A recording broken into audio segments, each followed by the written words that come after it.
Build on Faith podcast. A soul's longing was fulfilled through God, Jesus Christ, and the Holy Spirit. Let me say something that's going to make some people uncomfortable. What happened to that teenager in Russia, thrown in jail for singing anti-Kremlin lyrics, is not an aberration. It is the destination of every socialist system. Not a possibility, not a maybe, the destination. And America? We're walking the exact same road while pretending we're too enlightened to end up there.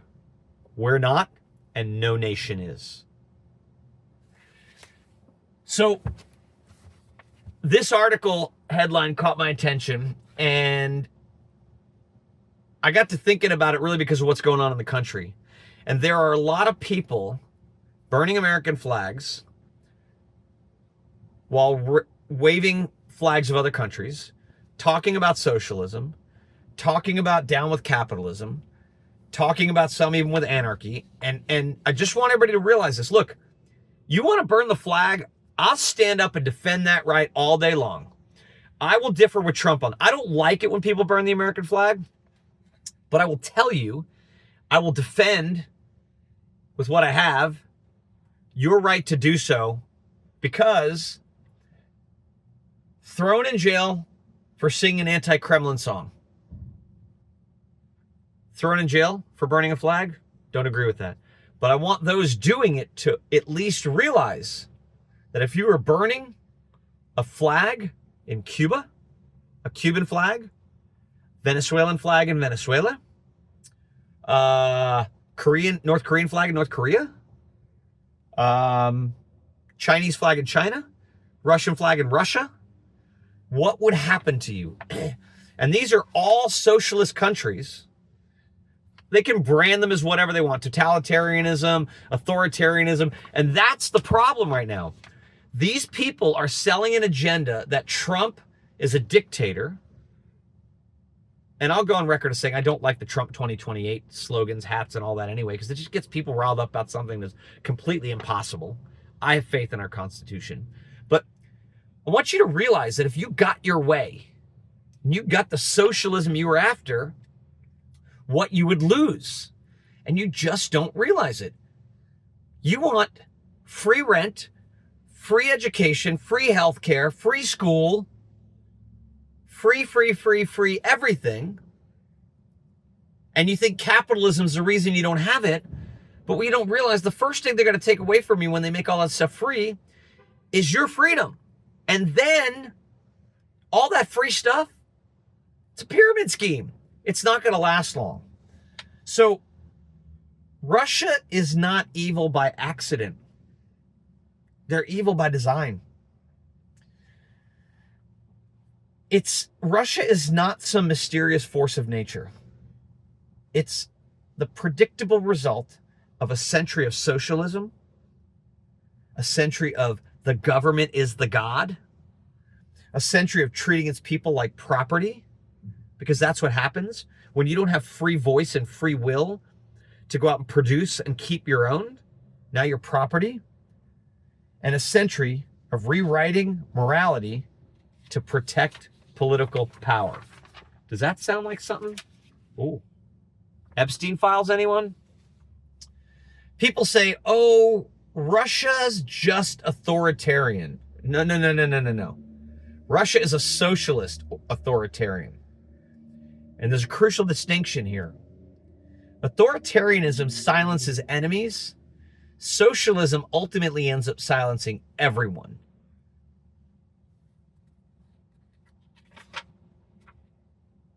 Because socialism can't survive dissenting voices. It can't survive independent thinking. It can't survive truth.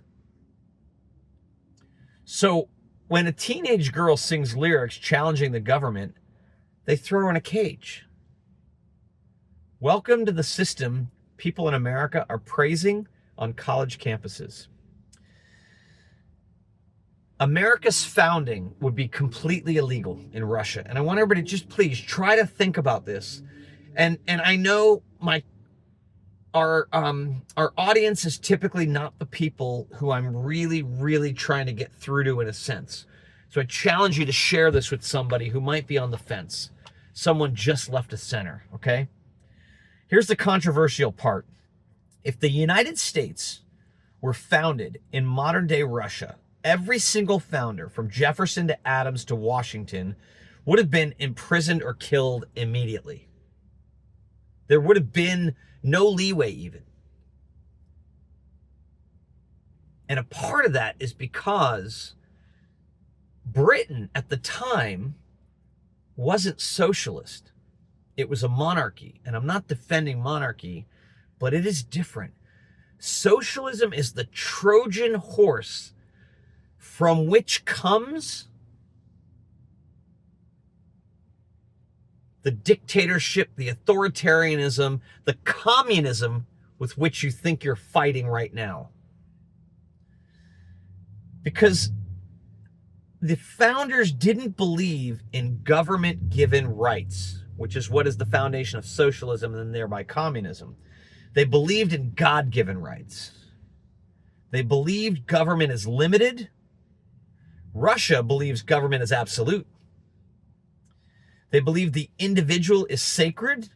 Russia believes the individual is expendable. They believe truth exists above the state. Russia believes the state is the truth. You can't reconcile these systems.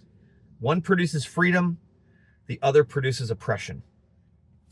This isn't philosophical, it's observable. We've seen this, okay? This is the part now where we probably start to offend some people with truth. But that's what we're here to do. And I ultimately hope you know this. I love everybody. Jesus commanded us to love our neighbors as we love ourselves. He said that was the second most important commandment. And I truly, even though a lot of the young people think that they're fighting for the right stuff, I'm fighting for what you don't realize that you are fighting for that will destroy your way of life. If these people protesting and pushing for socialism get what they want, in 20 to 30 years, this country will be a shell of its former self. The people in America shouting the loudest for socialism would not survive 1 year under it. Not a year. Not one.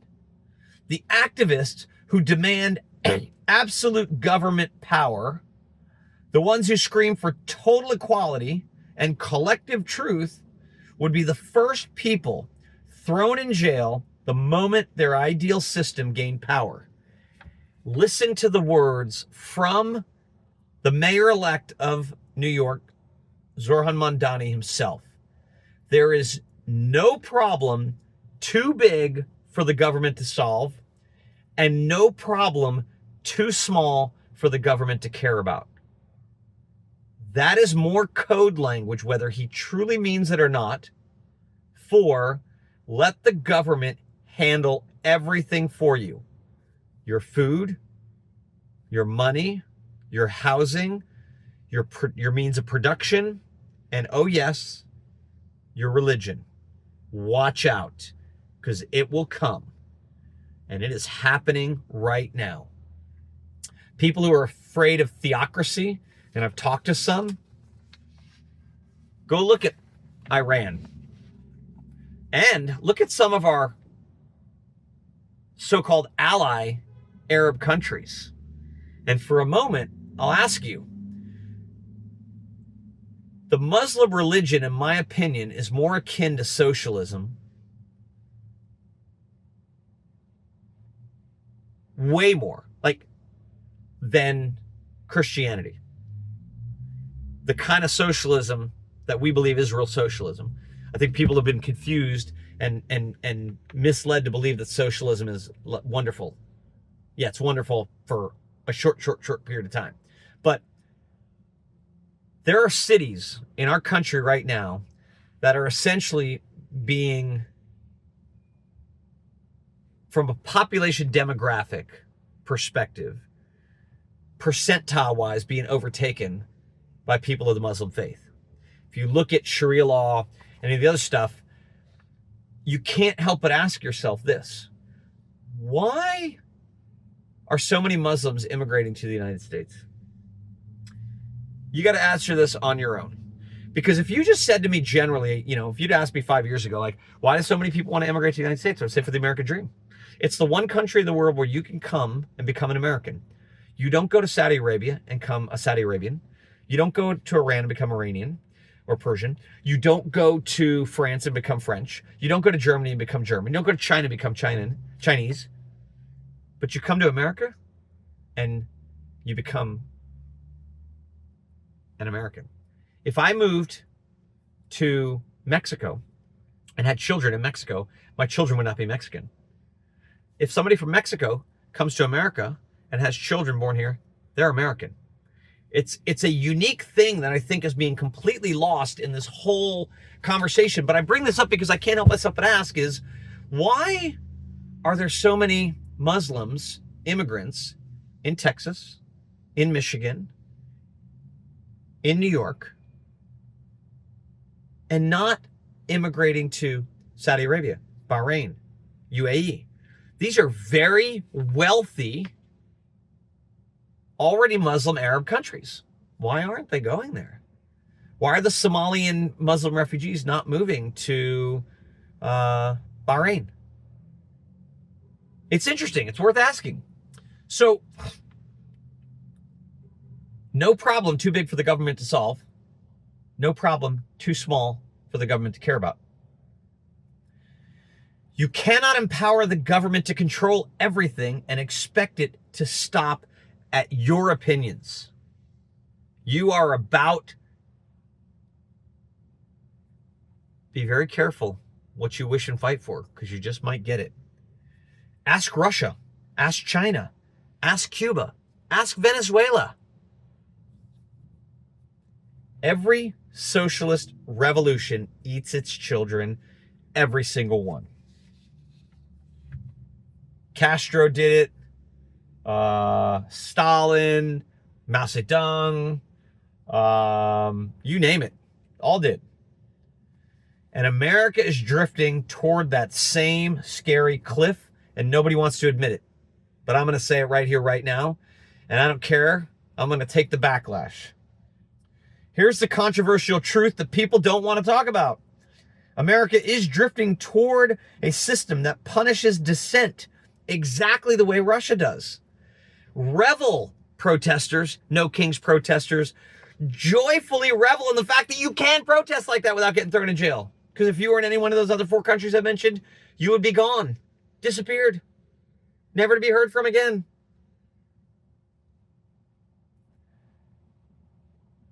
Just what's happening here, it's packaged in a nice little prettier marketing, softer packaging. You've got Hollywood people behind it. I just told a friend of mine today, it's really easy to be a liberal, socialist, Democrat, whatever you want to call it, the richer you are. Limousine liberals, I call them. And they can support Queers for Palestine, feminists for Hamas. They can support all of that because it doesn't really ultimately affect them. And I hate to say this, but if you look at what also happens within socialism is there's a layer of oligarchs. And when this country becomes socialist, if the next generation keeps pushing what they're pushing, all these rich limousine liberals from Washington to Hollywood to the Silicon Valley, they will be the next oligarchs. They practically are already. The Sergey Brins, the Eric Schmidts, all these wealthy elites, the Salesforce, all of them, they will ultimately be the oligarchs. Now, they've convinced themselves now that they'll be, benevolent, but with absolute power comes absolute corruption. So, America's drifting toward a system that does exactly this, just like Russia.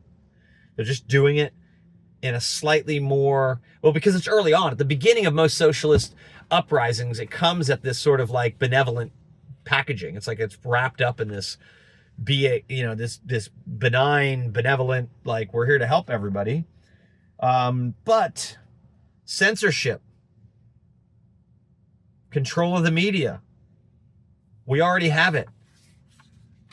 Cancellation, cancel culture, we've perfected it in this country. We don't even need the government to censor and cancel. We do it on social media. There's no opportunity for redemption. Once again, because we're worshiping not God, we're worshiping worldly things. Jesus said, forgive us. When he taught the disciples how to pray, he told them to pray to God, forgive us our trespasses as we forgive those who trespass against us.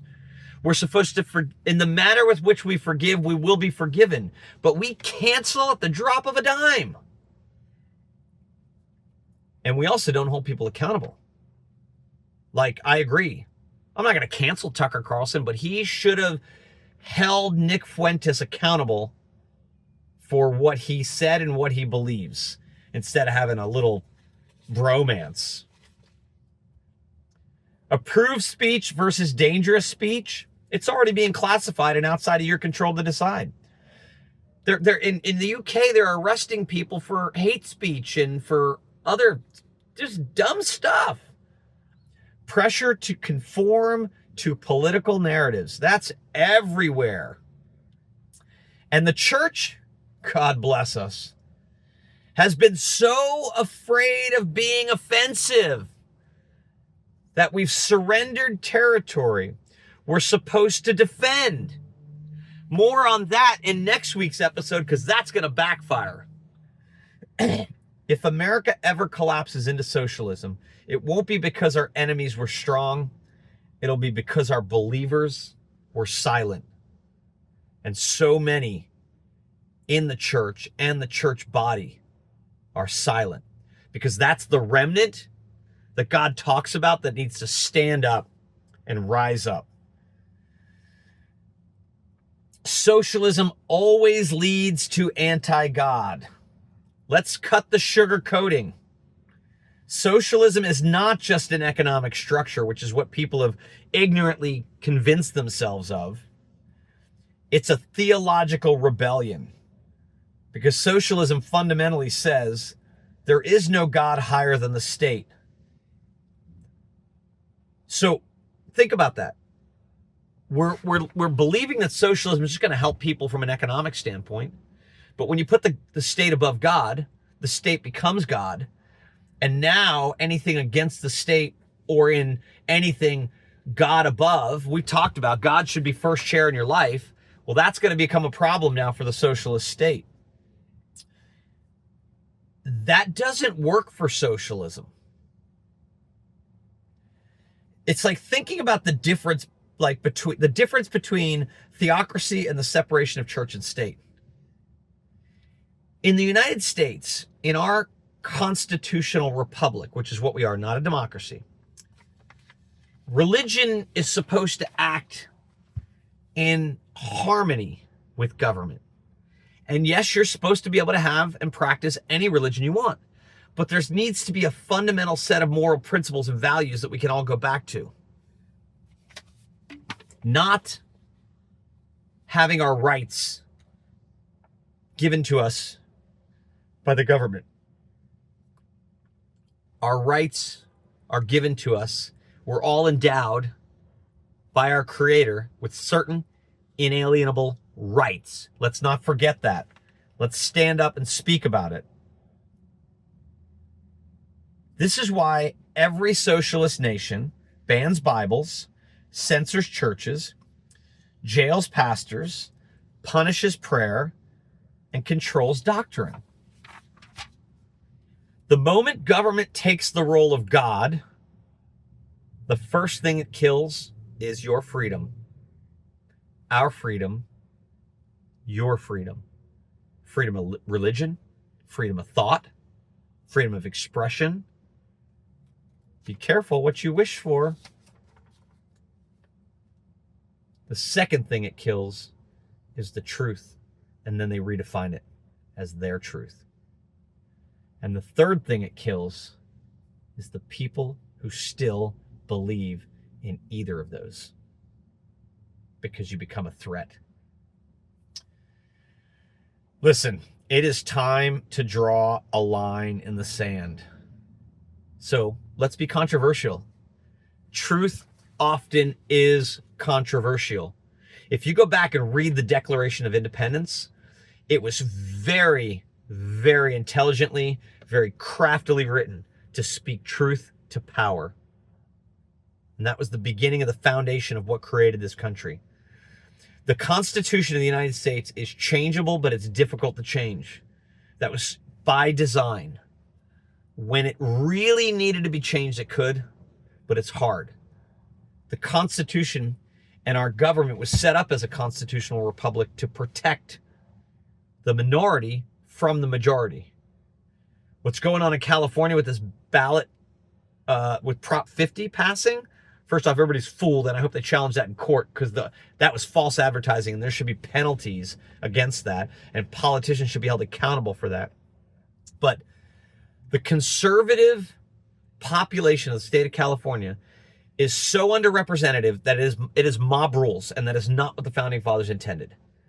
The 24% of Californians that are registered as Republicans, and who knows how many of the 20-something, I think it's 27% of registered independents that would identify as conservative or right of center, are being mob ruled by the Democrats and the liberals, and it's going to get worse.